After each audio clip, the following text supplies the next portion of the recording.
is WSMV4 News at 6. Today, dozens rallied at the state capitol ahead of next month's legislative session. Thanks for joining us tonight at 6. I'm Courtney Allen. The event was led by local high school students. WSMV4's Jordan James was there and has more on the issues they are passionate about.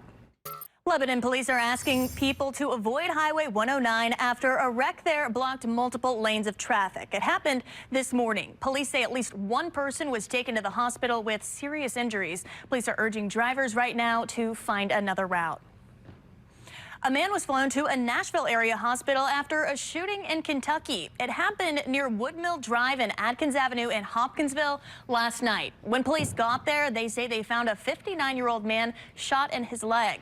Hopkinsville police say the man was airlifted to Skyline Medical Center for his injuries. The shooting investigation is underway.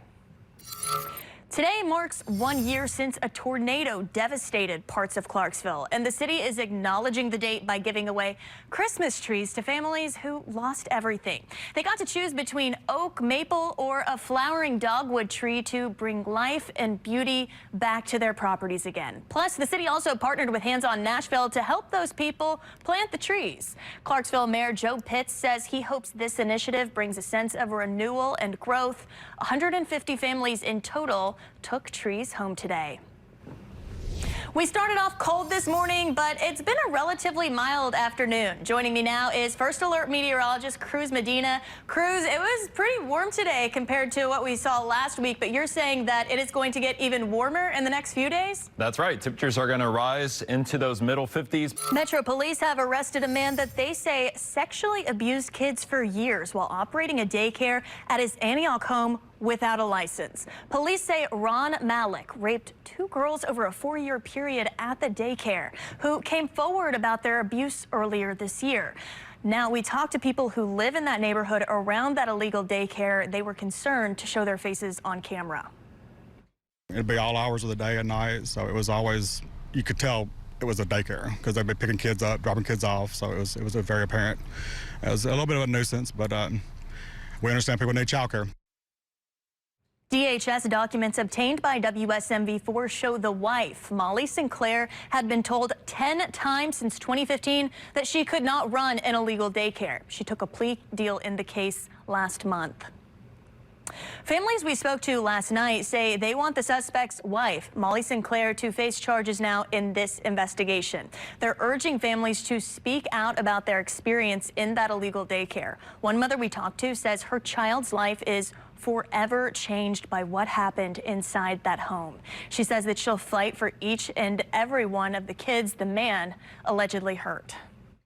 Get other people to ask their children, anyone that's used them, so we can get justice for all these children and get them help.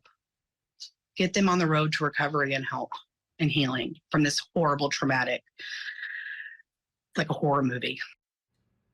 And again, a lot of the people we talked to were not comfortable with showing their faces on camera, but they do say that they want the wife arrested now for whatever part she may have played. You can read the full story right now on our free WSMV4 News app.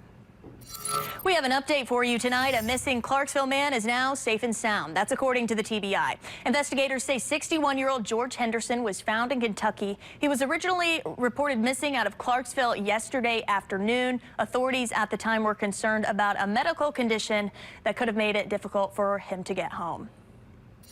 Today, the Rotary Club of Nashville held its 23rd annual Feed the Need event. Around 200 members and their families gathered to fill boxes of fresh produce, pantry staples, and other holiday items to deliver to more than 3,000 people across Nashville. The boxes of food will be delivered next weekend to people who need them. Organizers say the event helps them reach more people through box deliveries and a new mobile pantry. A manhunt continues for the 4th straight day in New York City after the murder of the United Healthcare CEO. The latest details on that investigation coming up. Plus, the holidays can be a stressful time. In just a few minutes, we have tips on how to save some of that stress when it comes to mailing out your Christmas gifts. The FBI is now offering up to $50,000 for any information that could lead to the arrest of the United Healthcare CEO's killer. NYPD now saying they believe the suspect may have fled New York. Jen Sullivan is in New York tracking the very latest on this manhunt. Police say the gun was not found inside the backpack, but it was taken to a forensic lab for testing. We, of course, will continue to follow this story and alert you to any updates as we learn them. A commemoration ceremony was held at Pearl Harbor today. Next, hear how this year's remembrance aims to honor the 2,000 lives lost. The 83rd anniversary of the attack on Pearl Harbor was commemorated with a ceremony at the National Memorial in Hawaii today. On December 7th, 1941, 350 Japanese aircraft launched an aerial attack on the U.S. naval base, killing over 2,400 U.S. citizens and destroying a large part of the U.S. Pacific Fleet. Each year, thousands gather on the shores of Pearl Harbor to remember the event and reflect on the lasting impact of that day of infamy. According to Pacific Historic Parks, there are only 2 survivors in attendance this year.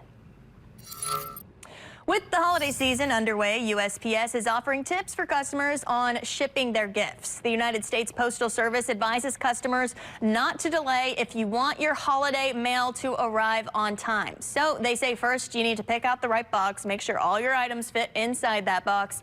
You also want to use packing material to protect around the items, especially if they are breakable. Then the most important thing perhaps is to make sure you have the right shipping address. It is crucial. Having the proper address on there is how our sorting machines are able to check the state, the city, and the zip code where it's going to. You don't want to guess on a zip code. Officials say if you want your package delivered by Christmas, do it by ground or first class service. Wednesday, December 18th is your deadline. And anything sent by priority mail, that deadline will be December 21st. Well, it has certainly felt like winter weather here in the mid-state this week. Cruz Medina is with us now. Cruz, it has been so cold, and then today it's been hot comparatively. Yep. What is the rest of the week going to be like? Because you've said this several times. This is the roller coaster that we're experiencing. It really is. Lots of ups and downs in this forecast, but the good news is those temperatures are actually warming up. Spending his holiday in a very cold destination, Antarctica. The grad student Jacob Shalif is a member of the National Science Foundation's Center for Oldest Ice Exploration, or known as COLDEX. Their mission is to find and study the oldest pieces of ice. Once they find the ice, it'll be shipped back to the States. The students say even though it's really cold, they're fascinated to learn about the impact we are making on the environment. The team plans to be back home by January, and they're going to be bringing back several thousand pounds of ice. I'm glad that they're doing that so that I can be here in the warmth. Yeah. We were just talking about our coldest moments here in Middle Tennessee with the snowstorms we've had the last few years. I feel like that probably takes the cake. I think so. All right, well, thank you for joining us at 5. We're right back here at 6 o'clock.